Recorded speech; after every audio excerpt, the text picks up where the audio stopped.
بقرعید آنے والی ہے، سارے لوگ گوشت کے چکر میں پڑے رہتے ہیں، کوئی کہتا 80,000 کا جانور لیا ہے، کوئی کہتا 60 کا لیا ہے، میرے جیسا جانور بستی میں کسی کا نہیں ہے، مجھے بتاؤ تو صحیح یہ قربانیاں زمانے کے لیے ہو رہی ہے یا خدا کے لیے ہو رہی ہے؟ اگر رب کے لیے ہے تو پھر یہ مقابلہ کیسا ہے، یہ دکھاوا کیسا ہے؟ جانور کو لا کر کے دروازے پہ باندھ دیا جاتا ہے تاکہ دنیا دیکھ کر کے جائے جیسا سیٹ کا بکرا ہے ایسا کسی کا بکرا نہیں ہے، جیسے فلاں کا جانور ہے ویسا کسی کا جانور نہیں ہے۔ شرم آنی چاہیے، ہماری قربانیاں اللہ کے لیے ہوں، ہماری تمام جتنی بھی نیکیاں ہیں اللہ اور اس کے رسول کی رضا کے لیے ہونی چاہیے۔ قربانی کیا ہے؟ کیا صرف گوشت کے لیے قربانی کی جاتی ہے یا صرف گردنیں کاٹی جاتی ہیں؟ غور کرو پیارے، پوری قربانی یہ کسی رشتے کی یاد دلاتی ہے۔ اتنی آسانی سے صرف قربانی کہہ کے نہیں گزرا جا سکتا ہے۔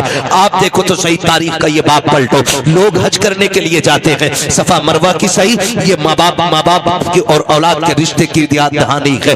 آپ دیکھیں زمزم آپ پیئیں گے تب بھی تمہیں ماں اور بیٹے کا رشتہ دکھائی دے گا، آپ جائیں گے جب شیطان کو کنکر ماریں گے وہاں بھی تمہیں باپ بیٹے کا رشتہ دکھائی دے گا، جب گردن پہ چھری چلاتے ہو جانور کی غور سے دیکھنا وہاں بھی بیٹے کا باپ کا رشتہ نظر آئے گا۔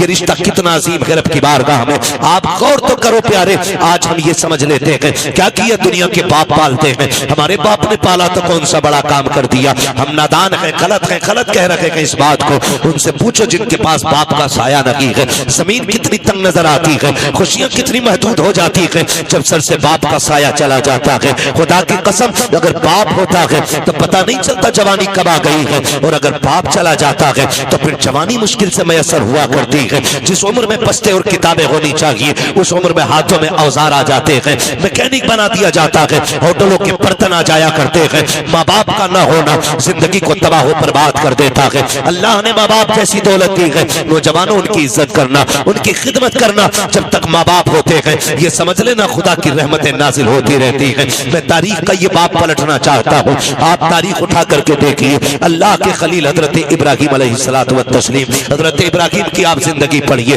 آپ نے پوری زندگی رب کی بارگاہ میں امتحانات پیش کیے، کیوں نہ کرتے؟ کیونکہ خلیل ہیں، اللہ کے دوست ہیں، قربانیاں پیش کر رہے ہیں، امتحانات کی منازل سے گزرتے جا رہے ہیں۔ آج جانور قربان کرنے کی بات آتی ہے، ابھی بات بتائی تھی جیسا کہ کہا گیا تھا، ابھی مفتی صاحب نے بتایا تھا کہ جب قربانی کی بات آتی لوگ بہانہ کر دیتے ہیں، قرضہ ہے نہیں کر سکتے، پتہ نہیں ہے چٹنی نہیں چل رہی ہے، روٹی نہیں چل رہی ہے، اور اگر کوئی بیچنے لگ جائے ابھی 1 لاکھ کا موبائل خرید لے گا، 70,000 کا موبائل خرید لے گا، لیکن قربانی کے لیے 3500 روپے دیتے ہوئے کلیجے پھٹ جایا کرتے ہیں۔ تمہیں سوچنا چاہیے قربانی اللہ کی بارگاہ میں بہت بڑی عبادت ہے۔ فرمایا گیا قربانی کے دنوں میں قربانی سے بڑی کوئی عبادت نہیں ہے۔ اگر قربانی کی جگہ پہ آپ ایک سونے کا ڈھیر بھی اللہ کی راہ میں خرچ کر دو تب بھی اللہ اتنا راضی نہیں ہوتا ہے جتنا تمہاری قربانی سے اللہ راضی ہوا کرتا ہے۔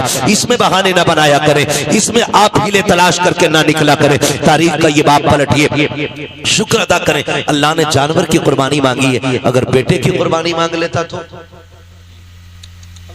اللہ نے اپنے خلیل سے بیٹے کی قربانی مانگی، ہم سے مانگ لیتا تو؟ بکرا دینے تیار نہیں ہے، بیٹے کے معاملے میں پھر کیا ہوتا؟ وہ کریم ہے، اس نے ابراہیم خلیل اللہ کی سنت کو زندہ کرنے کے لیے ہم سے جانور کی قربانی مانگی، جانور کی قربانی زندہ مانگی، جانور کی قربانی مانگی ہے۔ اور آپ اس بات پہ بھی غور کریں، اس بات پہ بھی غور کریں، اگر آپ مسلمان ہیں تو آپ کو آزمایا جائے گا۔ کہتے ہیں یار مسلمان ہیں اور ہم پہ مصیبتیں آ رہی ہیں، ہاں آپ مسلمان ہیں تو آپ ہی کو آزمایا جائے گا۔ وہ کہا تھا کسی نے شہادت گہے الفت میں قدم رکھنا ہے، لوگ آسان سمجھتے ہیں مسلمان ہونا، جب آپ نے کہا ہے نا لا الہ الا اللہ تو پھر اب امتحان سے بھی گزرنا پڑے گا، آپ کو امتحان دینا پڑے گا۔ اور آپ ہی نہیں، سب نے امتحانات دیے۔ میرے نبی فرماتے سب سے زیادہ مجھے آزمایا گیا ہے، سب سے بڑے بڑے امتحانات میرے رہے، میرے محبوب کے سب سے بڑے امتحانات رہے، لیکن حضور نے امتحانوں میں کیا کیا؟ تاریخ گواہ ہے، کسی نے پتھر مارے میرے حضور نے بدلے میں پتھر نہیں مارا، کسی نے ستم کیے تو حضور نے بددعا نہیں کی، مکے سے نکالے گئے لیکن حضور نے کبھی بددعا کے لیے ہاتھ نہیں اٹھائے، یہاں تک کہ طائف میں پتھر لگے حضور کے ہاتھ اٹھ گئے۔ حال کیا تھا؟ جوتیاں خون سے بھری ہیں، بدن کپڑے خون سے شرابور ہیں، چہرے سے خون بہ رہا ہے، لیکن ہاتھ اٹھے تو یہی کہا تھا مالک انہیں عذاب نہ دینا، انہیں بخش دے، مالک انہی کی نسل سے دین کے علم بردار پیدا فرما دے۔ یہ ہمارے حوصلے ہیں، یہ ہمارے معاملات ہیں. ذرا سے امتحانات آ جائیں لوگ کو کلیجے پھٹ جاتے ہیں. ہم مسلمان ہیں، ہم پہ یہ ستم ہو رہا ہے، ہم مسلمان ہیں، ہم ستائے جا رہے ہیں. کہاں ہے اللہ کی مدد نہیں آتی؟ کب آئے گی اللہ کی مدد؟ او بھائی امتحان کی گھڑیاں ہیں، ان کو ذرا سنبھل کے پار کرنا ہے. جو امتحان میں پار ہو جاتا ہے، امتحان پاس کر جاتا ہے، سمجھ لینا دنیا بھی کامیاب ہے، آخرت بھی کامیاب ہے. کیسے کیسے آزمایا جاتا ہے، یہی اللہ کے خلیل ہیں. آپ کو کیسے آزمایا گیا؟ جنگل میں رکھا گیا، اللہ کے خلیل نے صبر کیا. پھر کیا کیا گیا؟ لوگوں نے بہت ستایا، پریشان کیا، آپ نے بت توڑے، لوگ دشمنی پہ آمادہ ہو گئے. یہاں تک کہ نار نمرود کو تیار کیا گیا. آگ اتنی تیز تھی، اتنی تیز تھی کہ پرندہ کوئی اوپر سے گزرتا تو وہ گر جایا کرتا تھا اور مر جاتا تھا اس کی تپش سے. اللہ اکبر. تاریخ کا یہ باب پلٹتے چلے اور دیکھتے چلے. جب اسی نمرود کی آگ میں ڈالنے کی باری آئی، حضرت جبریل امین نے آ کے کہا تھا ابراہیم رب کے خلیل ہو، میں رب کی بارگاہ تک جاتا ہوں، اگر کوئی ضرورت ہو تو بتائیں. آپ منجنیق کے اندر رکھے ہوئے ہیں. یہ نہیں کہا تھا جبریل دیکھو سامنے آگ ہے، میں منجنیق میں ہوں. کہا تھا کہ میں جانتا ہوں، میرا رب بھی جانتا ہے، مجھے کوئی ضرورت نہیں ہے. کہا پھر اپنے رب ہی سے کہہ دو. کہا جو سب جانتا ہے اس سے کہنے کی ضرورت کیا ہے؟ جس میں وہ راضی ہے اس میں میں راضی ہوں. یہ کہہ کے آپ راضی ہو گئے. جب نار نمرود میں ڈالا گیا، اللہ نے آگ کو ٹھنڈا ہونے کا حکم دیا. آگ ٹھنڈی اور سلامتی والی ہوئی. آپ نار نمرود میں رکھے، باہر تشریف لے کر کے آئے. اس کے بعد پھر آپ حضرت سارہ کے ساتھ اپنا وطن چھوڑ دیتے ہیں. بہت لمبا واقعہ ہے. بادشاہ نے پکڑا. پھر اس کے بعد بدلے میں آپ کو حضرت ہاجرہ بھی تحفے میں پیش کی گئی. حضرت ہاجرہ سے آپ نے نکاح کیا. جب کوئی اولاد نہ تھی، اللہ نے حضرت ہاجرہ سے ایک بیٹا عطا فرمایا. جب ایک بیٹا پیدا ہوا، آپ کی محبت زیادہ ہو گئی. فرشتے باتیں کرنے لگے، مالک یہ تیرا خلیل ہے، تیرا دوست ہے، لیکن اپنے بیٹے سے بہت زیادہ پیار کرتا ہے.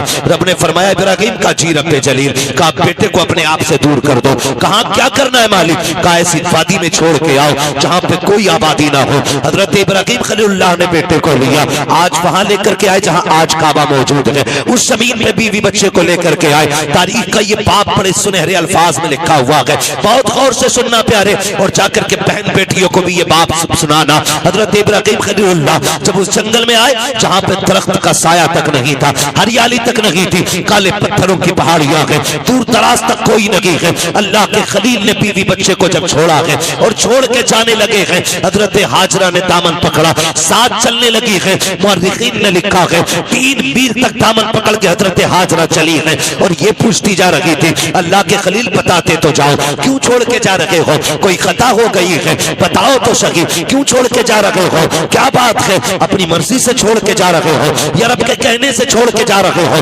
یہ حضرت ہاجرہ کہتے کہتے 3 میل تک دوڑی ہے. تاریخ گواہ ہے، خدا کی قسم ایک جملہ بھی حضرت ہاجرہ نے ناشکری کا نہیں کہا تھا.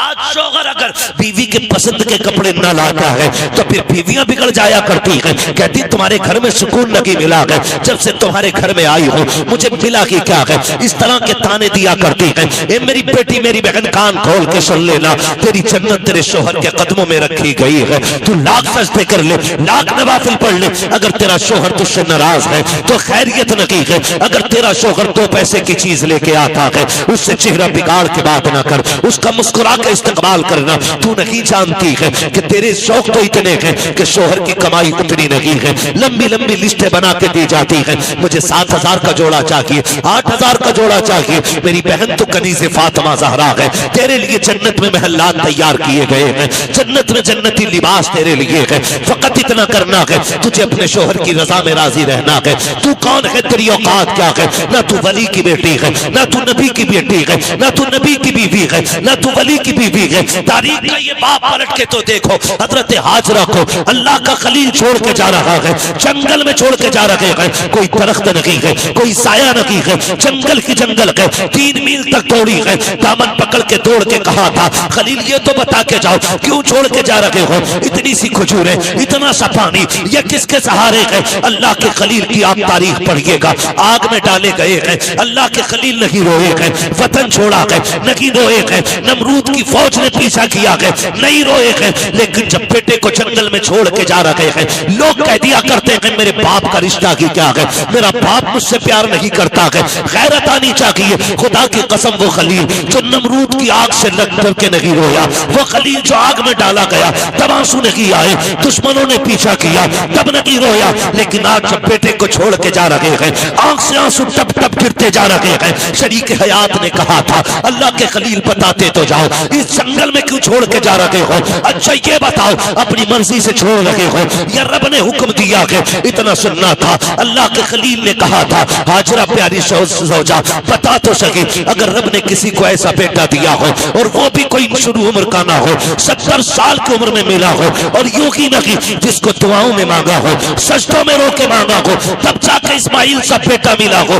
کیا ایسے بیٹے کو کوئی جنگل میں چھوڑ جائے گا اپنی مرضی سے چھوڑ کے جائے گا؟ کہا ہاجرہ یہ اپنی مرضی سے چھوڑ کے نہیں جا رہا ہوں بلکہ اپنے رب کے کہنے سے چھوڑ کے جا رہا ہوں. حضرت ہاجرہ نے اتنا سنا, توکل اللہ دیکھیے, اللہ پہ بھروسہ دیکھیے, اتنا سننا تھا. دامن چھوڑا, مسکرا کے کہتی ہے خلیل پہ ٹھہرو, یہ پانی بھی لے جاؤ, کھجورے بھی لے جاؤ. کہا کیا کرو گی؟ کہا جس رب کی مرضی سے چھوڑ کے جا رہے ہو وہی رب کھانا بھی دے دے گا پانی بھی دے دے گا. اسے توکل اللہ کہتے ہیں. کیا بات ہے. نعرہ تکبیر, نعرہ رسالت, مسلک اعلی حضرت خطیب اہل سنت مفتی حماد رضا مرادآبادی. نعرہ تکبیر. یہ رشتہ ہوتا ہے ماں باپ کا, اسے سمجھنے کی کوشش کریں. جو خلیل نارے نمرود سے نہ رویا وہ بیٹے کی جدائی پہ رو دیا, وہ بیٹے کو چھوڑتے وقت رو دیا.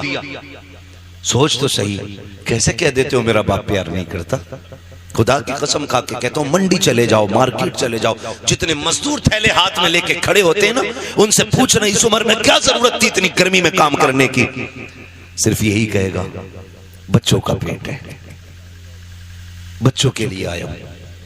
بچوں کی ضرورتیں ماں باپ کو موت تک لے جاتی ہیں اور اولاد کہتی ہے کیا کیا ہے میرے باپ نے, کیا کیا ہے میرے باپ نے. خدا کی قسم اگر تیرے حلق میں حرام کا لقمہ نہیں جانے دیا ہے تو سب سے بڑا احسان کیا ہے تیرے باپ نے تیرے اوپر, بہت بڑا احسان کیا. اور میں زیادہ تر نوجوان بیٹے آپ سے گزارش کر جاؤں, آپ ہی کے رامپور سے ایک دن فون آیا, کہا گیا کہ مولانا ہمارے ابا کو سمجھائیے. میں نے کہا بات کیا؟ اس نے کہا رشتے نہیں ہو رہے ہمارے. میں نے کہا وجہ؟ اس نے کہا وجہ یہ ہے کہ جو بھی رشتہ کرنے آتا وہ یہ پوچھتا ہے کہ تمہارا باپ کیا کرتا ہے, یا میرے باپ سے پوچھتا آپ کیا کرتے ہیں. تو جب وہ کہتے ہیں ہم رکشہ چلاتے ہیں تو رشتے کرنے والے لوٹ کے چلے جاتے ہیں. تو اس نے کہا ہمیں غیرت آ رہی ہے, ہمارا باپ رکشہ چلا رہا ہے. میں نے کہا ٹھنڈے دماغ سے سوچ, شام کو تیرا باپ آتا ہے تو کپڑے پسینے میں بھیگے ہو گئے. کہا ہاں. تو میں نے کہا اس کے تلوے چوما کر, وہ پسینہ بہا کے کما کے لاتا ہے, کسی کا خون بہا کے کما کے نہیں لاتا ہے. ہماری دنیا کو ہو کیا گیا ہے, ہمیں کروڑ پتی چاہیے, چاہے دلال ہو, رشوت خور ہو, پیاز لینے والا ہو, حرام کی دولت اکٹھے کرنے والا ہو. یہ چار چاند کب تک؟ جب تک موت نہیں آ رہی. جس دن مرو گے تو یاد رکھنا غریب کی بھی قبر وہی بنتی ہے جہاں امیر کی بنتی ہے. پھر اترانا کس بات پر ہے؟ نوجوانوں اپنے مزدور باپ کی عزت کرنا, مزدور باپ کی عزت کرنا. اس نے کم سے کم تمہیں حلال کے لقمے کھلائے. فرمایا گیا جو حرام کے لقمے کھا کے پڑے گا جسم وہ جہنم کا ایندھن بنایا جائے گا.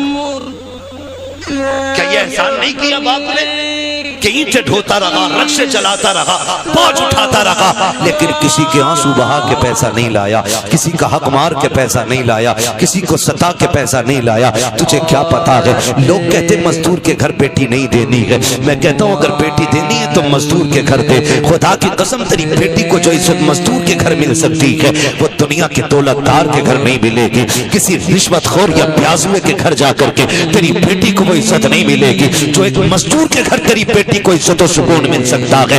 وجہ یہ ہے آج ہم عزت مزدور کو ذلیل سمجھتے ہیں. محبوب کی چوکھٹ ہے. ایک غریب صحابی آئے, آقا کریم کو سلام پیش کیا, عرض کرتے ہیں یا رسول اللہ آج معاشرہ بہت بگڑتا جا رہا ہے, کیا بات ہے؟ آقا ہم مزدور ڈپارٹمنٹ سے تعلق رکھتے ہیں, ہماری مزدوری نہیں دی جاتی ہے, لوگ پیسہ مار لیتے ہیں, آقا میں کئی دن تک دھکے دیے جاتے ہیں. میرے نبی نے اتنا سنا اٹھ کے کھڑے ہو گئے, فرمایا مصافحہ نہیں کرو گے؟ کہتے ہیں یا رسول اللہ ہاتھ ایسے نہیں ہیں جو آپ کے ہاتھ میں دیے جا سکے. کیا بات ہے؟ آقا ان ہاتھوں سے مزدوری کرتا ہوں, ہاتھوں میں چھالے پڑے ہیں, پھیٹے ہیں, کہاں آپ جیسے, آپ کے گلاب جیسے ہاتھ, کہاں میرے یہ سخت ہاتھ. آقا غیرت آتی ہے آپ کے ہاتھ میں ہاتھ دیتے ہوئے. میرے نبی نے اس کے ہاتھ دیکھے, فرمایا لا تیرے ہاتھوں کو بوسہ دے دو. اتنا سننا تھا, مزدور کی آنکھ میں آنسو آ جاتے ہیں. یا رسول اللہ آپ بوسے کی بات کرتے ہیں, یہاں مزدور کو بغل میں بٹھا کے کوئی پانی نہیں پلاتا ہے, یہاں ساتھ بٹھا کر کے کوئی ایک پلیٹ میں کھانا نہیں کھلاتا ہے. آقا آپ ہیں کہ چومنے کی بات کر رہے ہیں. میرے نبی نے اتنا سنا, فرماتے ہیں خالی صرف نظام نہیں بنانا ہے بلکہ زمانے کو مزدور کی عزت بھی بتانی ہے. آقا کریم نے جب مزدور کے ہاتھ کو بوسہ دیا تڑپ گیا آقا, اتنی عزت. فرمایا صرف عزت نہیں, ایک قانون بھی بتا رہا ہوں, چاہو زمانے سے کہہ دینا کہ مزدور کی مزدوری پسینہ سوکھنے سے پہلے دے دو. کہا یہ عزت کس نے دی ہے تو بتا دینا یہ عزت مدینے والے مصطفیٰ نے عطا کی. ہم مزدور کو حقارت سے دیکھتے ہیں, اور میرے نبی نے فرمایا لو ایک عزت کا تاج اور دے رہا ہوں. حضور کون سا؟ فرمایا القاسب حبیب اللہ, جو محنت مشقت کر کے کمائے گا قیامت میں اللہ اسے اپنے حبیبوں کی صف میں جگہ عطا فرمائے گا. تو کم سے کم اتنا خیال کریں نوجوانوں, ہم تو اپنے باپ کی محنت کا خیال کریں. اگر یہ دنیا والے ہمیں مزدور کا بیٹا کہتے ہیں تو کہنے دیں, ہمیں اس باپ کی عزت کرنی ہے جس نے چوک میں گالیاں کھا کے مزدوری پہ دھکے اٹھا کے ہمیں پالا ہے. تم سے تو کم سے کم اتنی توقع ہوگی اس باپ کو کہ کوئی عزت کرے نہ کرے, میرا بیٹا تو عزت دے گا نا. اگر وہی اولاد اسے ذلیل کرنے لگے تو بتاؤ وہ جی کے کیا کرے گا؟ کیا کرے گا وہ جی کے؟ جب وہی اولاد اس سے کہتی ہو کہ تجھے ٹکڑے ڈالنے سے بہتر ہے کتے کو ٹکڑے ڈال دیا جائے, کیا کرے گا وہ باپ جی کے؟ اسے ہارٹ اٹیک نہیں آئے گا؟ اسے ہارٹ اٹیک نہیں آئے گا؟ وہ روئے گا نہیں اپنی کم نصیبی پہ؟ کیا وہ بھول گیا ہوگا ان دنوں کو جب تجھے گود میں اٹھا کے وہ گلی گلی پھرتا رہا؟ مجھے بتاؤ, تجھے سردیوں میں بخار آیا, باپ نے سارے کمبل تجھے اڑائے, خود ٹھنڈی میں ٹھکرتا ہوا منڈیوں کے, گلیوں کے, بازاروں کے, ہاسپٹلوں کے چکر لگاتا رہا, خود مر گیا لیکن بیٹے کو زندگی دی گیا. لازم ہے ہر بیٹے پہ اپنے ماں باپ کی عزت کرے, اپنے ماں باپ کی عزت کرے. پڑھیں تاریخ, آپ کبھی یہ نہیں کہہ سکتے اپنے باپ سے آپ نے کیا کیا میرے لیے. خدا کی قسم جتنا ایک باپ کر دیتا بیٹے کے لیے کوئی تمہارے لیے اتنا نہیں کر سکتا. میں تو چیلنج کے ساتھ کہتا ہوں, ایک باپ خدا کی قسم زندگیاں کم پڑ جائیں گی لیکن باپ کی مشقتوں کا اندازہ نہیں لگایا جا سکتا. ایک آدمی کو اپنا پیٹ پالنے میں کتنی مشکل آ سکتی ہے. کوئی مشکل بات ہے ایک آدمی کو پیٹ پالنا؟ کوئی مشکل بات نہیں, اور کوئی مشقت بھی نہیں. اکیلا بندہ کہیں بھی کھا پی کے گزارے کر لیتا ہے. لیکن دنیا بھر کی سہولتیں باپ اولاد کے لیے اٹھاتا ہے, اولاد کے لیے اٹھاتا ہے. بیٹا پیدا ہو میٹھا تقسیم کرتا ہے, جوان ہو جائے تو نکاح کی تیاریاں کرتا ہے. آپ دیکھیں نا ماسٹر عرفان صاحب, انہوں نے اتنا خرچ کیا. میں کہتا ہوں کہ اگر اور ان کا بیٹا نہ ان کی دوا کے لیے صرف اتنا خرچ کر دینا جتنا آج انہوں نے کیا اپنے بچوں کے لیے, تو شاید بڑے سکھی رہیں گے. لیکن ہم بھول جاتے ہیں